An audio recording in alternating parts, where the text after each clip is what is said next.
રામ રામ મિત્રો જો આપણે શિયાળાની અંદર ઠંડી બહુ પડતી હોય પછી લીમડાના વૃક્ષો ખેતરના શેઢે એટલે આપણે આમ તો એકદમ છાંયડો નડતો હોય ને પશુઓનો ખોરાક છે શિયાળા માટે.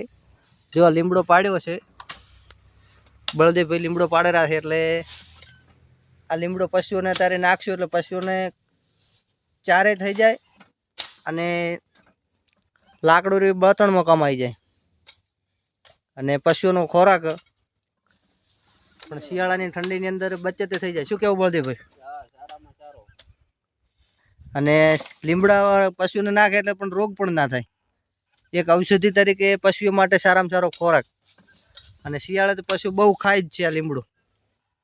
તમે મિત્રો નાખતા હોય તો પણ કમેન્ટ કરજો. અમે તો જો ચારે કોરા શેઢાની અંદરથી જેટલા લીમડા ઉભા એનો રોજના 1-2 ભારા નાખીએ, ટ્રેક્ટરની અંદર લઈ જઈશું. શિયાળા માટે સારું.